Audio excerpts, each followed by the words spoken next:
കിളിക്കൂട് സീരിയലിലേക്ക് എല്ലാവർക്കും സ്വാഗതം. ഈ ചാനൽ ഇഷ്ടപ്പെട്ടാൽ ലൈക്ക് ചെയ്യുക, സബ്സ്ക്രൈബ് ചെയ്യുക. എന്തായാലും നാളെ അല്ലേ നീ പോവേണ്ടേ, പിന്നെ എന്തിനാ ഇന്നേ നീ ഒരുങ്ങി നിൽക്കുന്നേ എന്ന് സുനിതയെടുത്ത് അമ്മ ചോദിക്കുന്നുണ്ട്. എല്ലാവരും ഫ്രണ്ട് ഇരിക്കുന്നുണ്ട്, അച്ഛനും അമ്മയും വലിയച്ഛനും എല്ലാവരും. അപ്പോഴത്തേക്കും പറയുകയാണ്, എന്താ എനിക്കിവിടെ നിന്നൂടെ? അതിനിപ്പോൾ നീ നിൽക്കുന്നതിന് കുഴപ്പമില്ല, വേഗം കൊണ്ട് ഒരുങ്ങി നിൽക്കുകയാണല്ലോ, എന്താ കാര്യം എന്ന് വീണ്ടും ചോദിക്കുന്നു അമ്മ. അപ്പോഴത്തേക്ക് പറയുക, അതോ ഞാൻ പോകാൻ വേണ്ടി പോവുക, ഇന്ന് വരും എന്നെ വിളിക്കാൻ. അതിന് നാളെ പോകാനെന്നല്ലേ പറഞ്ഞത്, പിന്നെ ഞങ്ങളെ വിട്ട് പോകാൻ നിനക്ക് വിഷമമൊന്നുമില്ലേ എന്ന് ചോദിക്കുന്നുണ്ട് അമ്മ. അപ്പോഴത്തേക്ക് പറയുക, എന്തിന് വിഷമിക്കണം, നിങ്ങൾ എൻ്റെ വിഷമമൊന്നും നിങ്ങൾ മനസ്സിലാക്കിയില്ലല്ലോ, പിന്നെ എന്തിനാണ് ഞാൻ ഇനി നിങ്ങൾ അന്വേഷിക്കുന്നത്? ഇനി അതിൻ്റെ ആവശ്യമൊന്നുമില്ല, എൻ്റെ കാര്യത്തിൽ നിങ്ങൾ ഇനി ഇടപെടുകയും ചെയ്യണ്ട. ഇങ്ങനെ പറഞ്ഞപ്പോഴത്തേക്കും സുനിതയുടെ അച്ഛൻ ഇങ്ങനെ നോക്കുന്നുണ്ട്, എന്താ അവൾ ഇങ്ങനെ പറഞ്ഞത്, എന്നാൽ ഞങ്ങൾ ആരും ഇല്ലാതായിപ്പോയോ ഇപ്പോഴും അവൾക്ക് എന്ന് ചിന്തിക്കുകയും ചെയ്യുന്നുണ്ട്.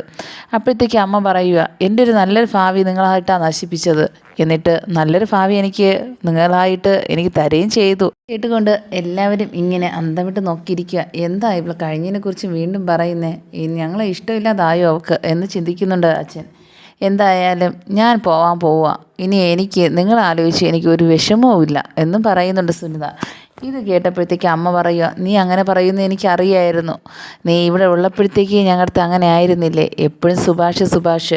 അപ്പോഴത്തേക്ക് സുനിത പറയുന്നുണ്ട്, ഇനി ആ സുഭാഷ് ഏട്ടൻ്റെ കാര്യം എൻ്റെ അടുത്ത് ഇനി മിണ്ടി പോകരുത്, നിങ്ങൾ പറയേണ്ട സമയത്ത് പറഞ്ഞില്ല, ഇപ്പോൾ എനിക്കിനി കേൾക്കേണ്ട കാര്യമില്ല, ഇനി എനിക്കൊരു പുതിയ ജീവിതമായി, ഇനി എനിക്ക് ആരെക്കുറിച്ച് ചിന്തിക്കാനും കഴിയില്ല എന്ന് സുനിത പറഞ്ഞു. ഇത് കേട്ടപ്പോഴത്തേക്കും പറയുകയും ചെയ്തു, എല്ലാവരും മാറ്റം ഉണ്ടായി, ഇപ്പം ഞങ്ങൾ കാരണമല്ലേ, നിങ്ങൾ കാരണമല്ല, എന്നെ വിശ്വസിച്ച ഒരാളുണ്ട്, അയാൾക്ക് വേണ്ടിയാണ് ഞാൻ ഇങ്ങനെയൊക്കെ പറയുന്നത് എന്നും പറയുന്നുണ്ട്. അല്ലാതെ സുഭാഷേൻ്റെ ഇഷ്ടം എനിക്ക് കുറയത്തൊന്നുമില്ല എന്ന് സുനിത പറയുന്നുണ്ട്.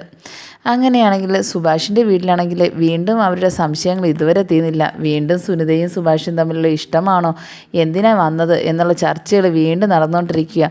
വീണ്ടും സുധീഷ് ചോദിക്കുമ്പോഴത്തേക്ക് സുഭാഷ് അടുക്കളയെന്ന് പറയുക, ഇനി ആ വീട്ടിൽ ഈ ആര് കേൾക്കുകയായിരുന്നാലും, ആ വീട്ടിലായിരുന്നാലും ഈ വീട്ടിലായിരുന്നാലും ഇതിനെക്കുറിച്ച് ഒരു സംഭാഷണം ഇനി ഞാൻ കേൾക്കരുത്. അത് നിങ്ങളടുത്താണ് ഞാൻ ഇപ്പോൾ ആദ്യം പറയുന്നത്. കാര്യം എന്തെന്ന് വെച്ചാൽ അവളൊരു കല്യാണം കഴിഞ്ഞ് പോയി, ഇനി ഒരു വീട്ടിലോട്ട് പോവുക, ഇനി ഞാനായിട്ട് ഇനി അവിടെ ജീവിതത്തിൽ ഒരു കാര്യത്തിലും ഇടപെടാനും പോവില്ല. അതുമാത്രമല്ല, നിങ്ങളായിട്ട് ഓരോന്ന് പറഞ്ഞ് ഉണ്ടാക്കുകയും ചെയ്യരുത് എന്ന് പറയുന്നുണ്ട്. എന്തായാലും നമ്മൾ തമ്മിൽ വേറൊന്നുമില്ലല്ലോ, അവൾക്ക് ഇഷ്ടമെന്ന് പറഞ്ഞു, പക്ഷേ എന്താ താല്പര്യമില്ല, വിധിയില്ല, നടന്നില്ല, ഇനി അതിനെക്കുറിച്ച് പറഞ്ഞിട്ട് ഒരു കാര്യവുമില്ല എന്ന് സുഭാഷ് പറയുന്നുണ്ട്. ഇനി ആര് പറഞ്ഞു തന്നാലും എനിക്ക് സഹിക്കാൻ പറ്റില്ല എന്ന് പറയുന്നുണ്ട് സുഭാഷ്. ഇത് കേട്ടപ്പോഴത്തേക്കും നിതീഷും സുധീഷും ഇങ്ങനെ നോക്കിക്കൊണ്ട് ഇങ്ങനെ നിൽക്കുക. എന്നിട്ട് പറയുന്നുണ്ട്, എന്തായാലും ഇപ്പം ഭയങ്കര ദേഷ്യത്തിൽ നിൽക്കുക ചേട്ടൻ, എന്തായാലും നമുക്കത് മാറ്റിയെടുക്കാം പതുക്കെ, അല്ലാതെ പിന്നെ അവൾ വീണ്ടും ഈ വീട്ടിൽ വന്നേ പിന്നെ വീണ്ടും ഈ പ്രശ്നങ്ങളൊക്കെ ഓരോന്നായിട്ട് തുടങ്ങി. സംസാരിച്ചുകൊണ്ടിരിക്കുമ്പോഴത്തേക്കാണ് ഭാസ്കരൻ പറയുന്നത്, എന്താ ഇവിടെ ഒന്നും തീർന്നില്ലേ ഇതുവരെ പറഞ്ഞ് എനിക്കിതൊന്നും കേൾക്കണ്ട ഈ വീട്ടിൽ. നിധി മോളെ, നീ ഇത് കേട്ടില്ലേ, എന്തായാലും ഇത് നടക്കുന്നതൊക്കെ നിനക്കൊന്ന് പറഞ്ഞ് മനസ്സിലാക്കി കൂടെ യവന്മാർക്ക്, അല്ലാതെ എപ്പോഴും ഇതും പറഞ്ഞുകൊണ്ടിരിക്കുമ്പോൾ എനിക്ക് തന്നെ ദേഷ്യം വരുക, അല്ലെങ്കിൽ ഞാൻ എന്തെങ്കിലും ചെയ്യും എന്ന് പറയുന്നുണ്ട് ഭാസ്കരൻ. ഇത് കേട്ട് നിധി പറയുന്നുണ്ട്, എന്തായാലും അവർ സംശയം പറഞ്ഞതല്ലേ അച്ഛാ, അതിനെക്കുറിച്ച് ഇനി ചെയ്യേണ്ട ഒരു കാര്യമില്ല. കാര്യം എന്തെന്ന് വെച്ചാൽ ഓരോ കാര്യത്തിലും കാരണം കണ്ടെത്താൻ നടക്കുന്നവരല്ലേ ഈ 3 പേർക്ക് 3 അഭിപ്രായം. പിന്നെ എന്തിനാ സുഭാഷിൻ്റെ കാര്യത്തിൽ നിനക്കൊന്നും അറിഞ്ഞുകൂടാത്തോണ്ട എന്ന് ഭാസ്കരൻ പറയുന്നുണ്ട് നിധിയുടെ അടുത്ത്. എന്താ, എനിക്കെല്ലാം അറിയാമല്ലോ, എനിക്കിപ്പോൾ ഇവിടെ വന്ന് പിന്നെ എനിക്ക് കുറേ കാര്യങ്ങളൊക്കെ എനിക്ക് മനസ്സിലാവുന്നുണ്ട്, ഏറ്റവും കൂടുതൽ അറിയാനുള്ള സുഭാഷ് ഏട്ടനെയാണ് എന്ന് നിധി പറയുന്നുണ്ട്. അത് ഒരു പാവമായതുകൊണ്ട് കൊള്ളാം എല്ലാവർക്കും എന്നും പറയുന്നുണ്ട്. ഇനി ആര് ആ ചേട്ടനെ കളിയാക്കാൻ പാടില്ല എന്ന് നിധി പറയുന്നുണ്ട്. അങ്ങനെ ഇരുന്നപ്പോഴത്തേക്കുമാണ് അവിടെ വരുന്നത് സുനിതയും, അതുപോലെ തന്നെ സുനിതയുടെ ഹസ്ബൻഡ് അവിടെ വരുന്നുണ്ട്. എല്ലാ കാര്യങ്ങളും സുനിതയുടെ ഹസ്ബൻഡായ അശ്വിൻ്റെ അടുത്ത് എല്ലാം പറഞ്ഞിട്ടുണ്ട്. അതുകൊണ്ട് തന്നെ അവർ തീരുമാനിക്കുകയെന്ന് ഒരു ദിവസം പോകും മുമ്പേ തന്നെ ആ വീട്ടിലേക്ക് ഒന്ന് വരണമെന്ന്. അങ്ങനെ സുനിത പറഞ്ഞ് അവർ രണ്ടുപേരും കൂടെ വരികയാണ്.